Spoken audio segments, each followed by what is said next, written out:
When we think about our world, all too often it brings up images of pain, chaos and hate.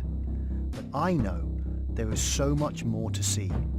We just need to know where to look. Because if we look closely, we will see humanity at its best and the beauty that connects us all. It is this belief that inspired me to travel the world, collecting stories of remarkable acts of kindness that are repaid with unexpected and life-changing gifts. I love you. Oh my gosh. And these are some of those stories.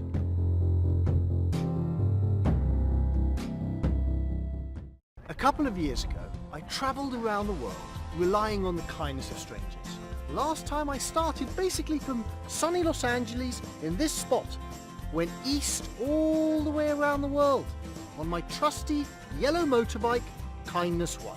But this time, I am starting in Alaska, in the dead of winter, in the middle of nowhere. I have no money, no food, no place to stay.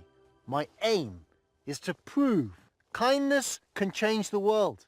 And that assumes, of course, that I don't die of exposure. Because trust me, it is absolutely freezing. Actually, it was so cold, you would be right to question the sanity of the guy that chose a 50-year-old convertible with no heater for a 12,000-mile road trip that begins in -20-degree weather. Sounded like a great idea when I thought of it.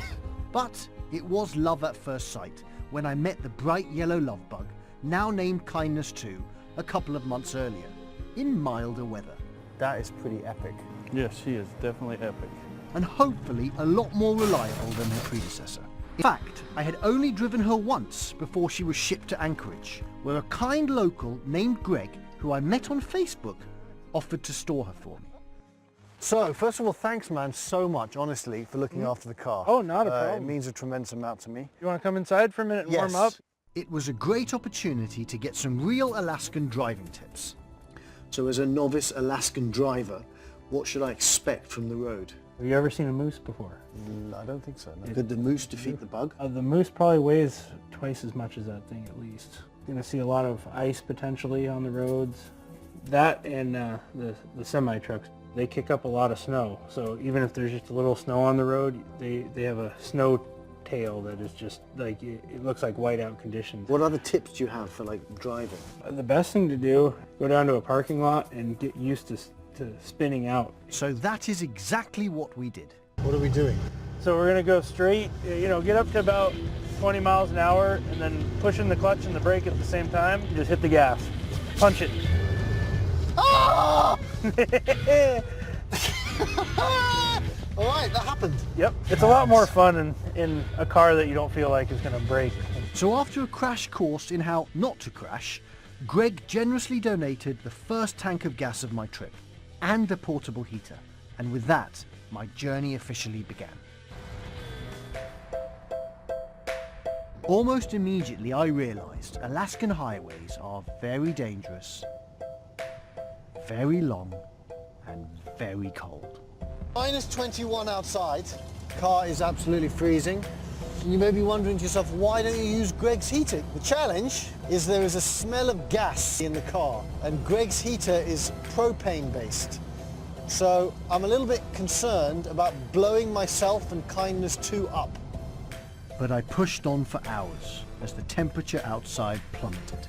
We are literally about to go to the cusp of the Arctic line, driving on a road that is basically an ice sheet. My feet, I can't feel them.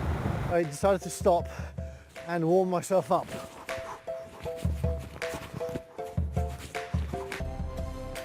And as I became dangerously close to running out of gas, it was time to find out if I was also running out of luck. Where are you headed? Argentina. Why? I rely entirely on the kindness of strangers. If you'd be willing to help me with gas, Kindness2 would be very happy, and so will I. I can do that for you. My Alaskan brother! I'm Bond, by the way. Okay, good to meet you, man. Nice to meet you. Do you know anyone in Glen Allen? Well, he stays up there occasionally. What's your name? James War. Jim, what do you do? Truck driver, welder, fisherman, gold miner, you name it, I've done it all. Can you give me some tips on how to survive the Alaskan winter? Yeah, always bring survival gear in the winter. Sleeping bag, water, food, something to light a fire with. I had none of those things. But at least it was a nice day. And watch the weather. Can the weather change just like that? Oh yeah, real bad. Great. So Vaughan had led me to Jim, who told me to go find a man named Tom, who lived about an hour down the road and might be able to help me. It was the only lead I had, so all I could do was hope this chain of human kindness wouldn't break before I found something to eat and a place to sleep. Friendly, helpful Tom was not exactly as I pictured. The guy that looks like God told me to come and meet you. Why? He didn't tell me that. You want to go inside? Yes, please. It's beautiful. Let's go inside. Okay, Cup of coffee? Something Yes, to eat? yes. Come on. Thank you. That's my bride. Thank you. Where are you staying tonight? I have nowhere to stay. What do we got? 2 rooms that are not clean yet. Can we make one of them up and put him in one of them? Yeah. Then Really? you're set. Man, thank Brother. you. Thank you. Thank you. I'll give you another You're hug. welcome. Tom and his family offered me food, a room, and a warm place for kindness too. My luck, in fact, was greater than I realized. Guys, just got a note from a buddy of mine. Says another snowstorm hit. You guys must have gotten out of there just in time. 22 cars in the ditch between Eklutna and Eagle River. So, Yep. You got Ours lucky. and Palmer. Is that where we were? Yeah. Whew. Like I said, I was very lucky.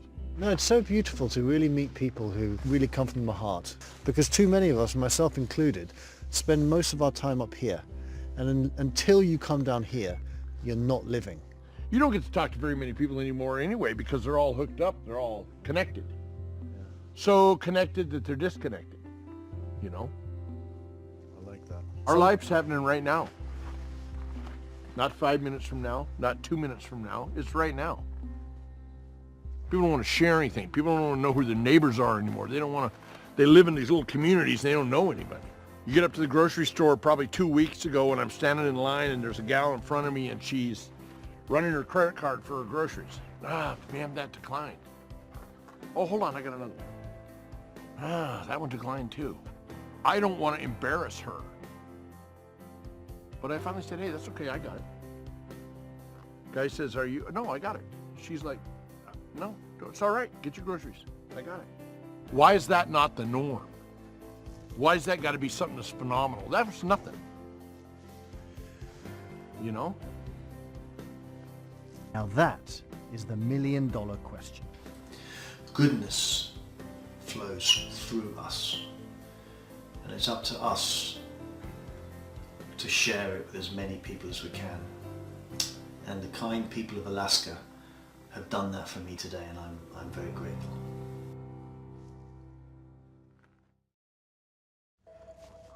The next morning, though hard to say goodbye to my new friends, it was time to continue my journey. It was a beautiful sunny day, which afforded great views of the Alaskan wilderness. They say it's the last frontier, but maybe it's not just the last frontier from the perspective of their physical location, but also their emotional state of being. And how can you be disconnected when you're surrounded by this? The road before me went on like this for miles, until the quiet became too quiet. I have not seen another human being for at least 1 hour. But the sight of oncoming trucks made me feel safe, but only for a moment.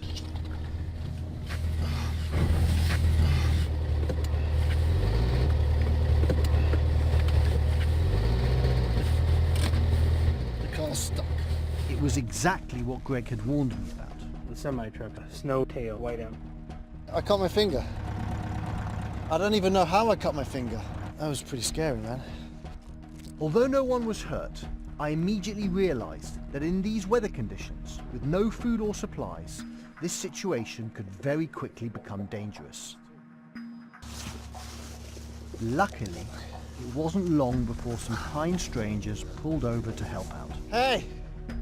So a guy was coming down the road and there was so much snow and he kind of swerved into me and I nearly went off the road.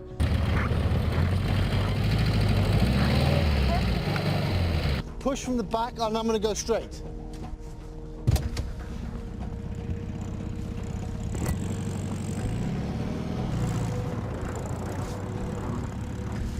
Guys, thank you so much for helping me. And thanks to those very helpful hands, I was back out on the road.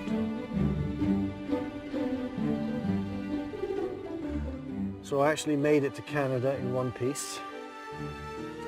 And now I'm in what some people call the kindest country on earth. There is only one problem. There are no people. Actually, there are two problems. The sun is disappearing. That looks like a hotel. I'm going to go there and see if I can find anyone. Okay, it's pretty clear that that place is closed.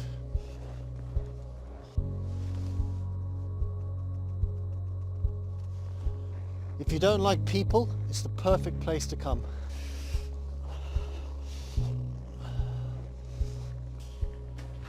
There's no one there. I literally haven't seen a single human being apart from the border guard since I got here. I was moments away from trying to sleep in my car when I found a place that was open called Buckshot Betty's, run by a helpful human named Carmen. This is my first night in Canada and I was walking around and I couldn't find any people. If I don't find help, I'm going to end up sleeping in my car and probably wake up. Well, we wouldn't let you sleep in the car because it's really too cold out to do that, so. How cold is it? Well, it's only about minus, I don't know, 15 or 20 right now, but it'll get to probably minus 30 tonight or a little colder. Minus 30. Yeah. I probably wouldn't wake up. Well, you'd be cold if you woke up. Yeah. If you woke up. Wow. Wow. So you just randomly let people stay if they're... Yeah, a lot of Yukoners do that. Really? Yeah. As I ate my food in the comfort of a heated diner, it dawned on me that I wouldn't always have a helpful Yukoner to assist me on this journey, but that was a problem for another day. Can I give you a hug? Sure. Thank you. I'm good at hugs. Okay. The next morning, although it was still freezing in a car with no heater, I was at least happy to actually be going south for the first time since I started the journey. Ah, progress. Now, I have to find some kind Canadians, which is not going to be very difficult. And there were many kind Canadians. You want some money? I can't accept money. Oh. Only how are you kindness. going to eat? Only kindness. Have a good trip then. Just none that were actually very helpful. I have a backyard that's full of snow. I can show you how to build an igloo. I was just starting to worry that I would be stranded for the night when I came across a kind mountain man named John and his son Emerson. Wow, you have a lot of dogs. Well, this one is the rarest dog in the world. Really? What's her name? Tito. And there's only 1,000 of them in existence. And I kid you not. That's amazing. You look very Canadian. Well, I'm actually from Texas. And what brings you to Canada? A woman. Would you say that kindness is like inbuilt inside you? Oh, absolutely. Absolutely, without question. I can introduce you to a lot of people with that understanding. I live that way. I know what kindness is. It's just not do unto others as you would have them do unto you. My concept is do it. That's how I live. Don't think about it and read about it, do it. It's clear that you don't just see with your eyes, but you see with your heart. I tell people a lot of times, don't take what's here and do it from here. Travel the long, long journey, 18 inches, and work out of this. And when you do, things happen in your favor. That's a fact. You looking for a place to stay? Very possibly. And right now, it's you and your son at the house? Yeah, he's a soccer player. He's a... I like you. Which team do you support? Liverpool. He likes Liverpool too, eh? You have a good son. Absolutely I did. So would you entertain staying at my house? How about that for friendship and gratitude? I would. I'm cooking dinner tonight. You like steaks? Absolutely. I would say yes, and I'm going to say yes in a heartbeat. Okay. It's just amazing. It's amazing. Like, it just was meant to be. Yeah. Do you know what I mean? Like, these things happen. Like, you meet, and that's it. Yeah. It's kind of like a connection. Yeah. And then you go from there, and whatever happens, happens. Yeah. So I followed John and Emerson back to their Yukon homestead, not quite knowing what to expect. Upon arrival, John took me on a tour of the property and their camp. What does it feel like to have transitioned from city life to this? That's easy. Don't you feel it? It's peaceful. That's what I wake up to every morning. What you hear, it even gets better in the summer because it gets quieter when the leaves are all here. You don't hear anything. It brings out the best in you, you know? Sometimes I don't leave here for 2 weeks at a time. In the summertime, maybe once a month. And I'm self-sustained. If I go in there, it's buying vegetables because that's all I buy. I eat potato chips in the winter, but don't tell my wife if you ever meet her, okay? Don't tell her. I may not have been built for the Yukon, but John and his family certainly were. John and second wife Deb had built the house themselves. They raise their own chickens, hunt their own meat, and John even carves his own hunting knives. But this life wasn't his original life. My past is basically living in Texas for 49 years and then had a passion to see the Yukon. I came up here, and in 2000 I moved to Alaska and built a 5,200 square foot home for my wife. And she passed away after 30 years of marriage with leukemia. Incredibly, Dee Dee's faith gave him strength in that time. When she was dying, she looked at me and she said, "You need to know I'm going home. And you're the one that's going to have the hardship, not me." The experience deepened his own faith. She gave me the complete understanding that we're all going to die. And I fashioned my life to believe something. And it's that faith that now informs the rest of his life. My question to you is, why do you go out of your way to help people? It's a joy.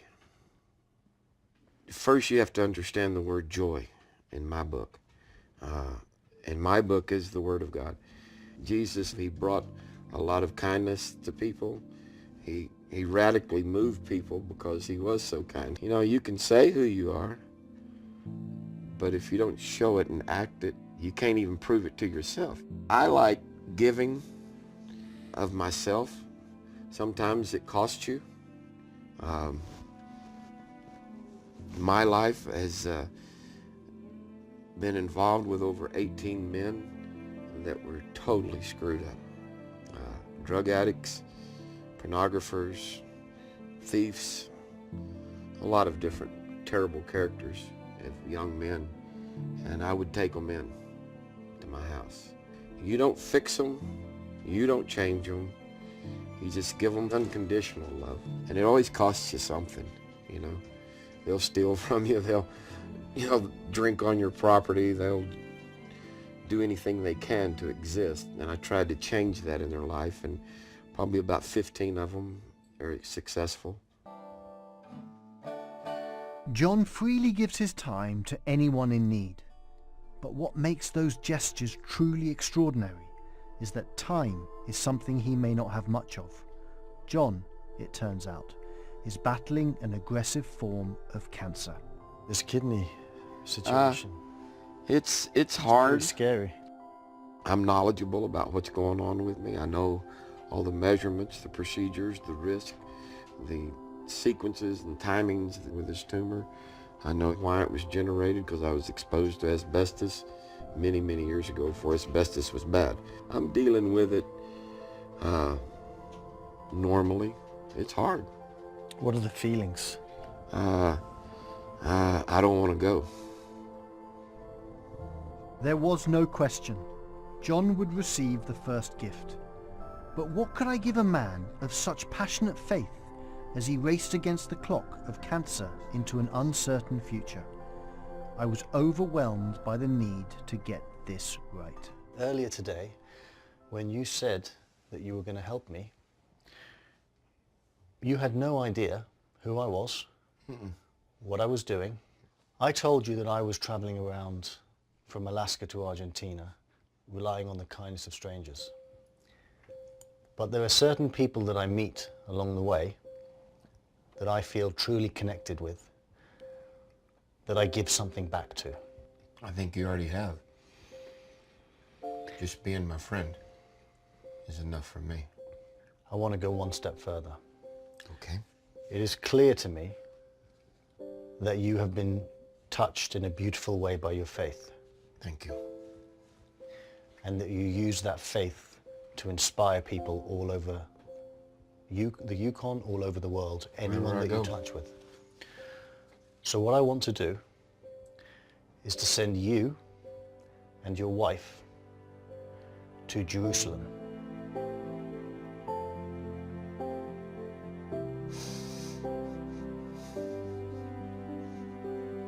Really? Why? Because I see your heart and your heart sees me. That's a passion. Has been all my life to walk in those steps that the God that I serve walked. To walk down Via Dolorosa would be extremely powerful. To see Jerusalem not in its turmoil, but in its holiness. How do I say thank you to something like that? You just simply go out into the world and keep doing what you've been doing. You know I will. Oh, absolutely. Can I give you a hug? Thank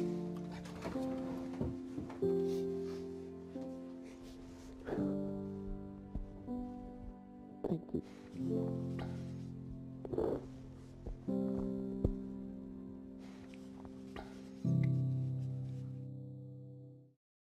As I went to sleep, I contemplated the fact that had it not been for this journey, John and I would never have met. But now we are bound together forever in friendship. And although we define and practice it differently, we are both men of faith. John's faith is in the God who inspires him daily to make the world better, while my faith is in humanity itself. However we got here, and however we may believe we got here, that night we both knew our faith was justified.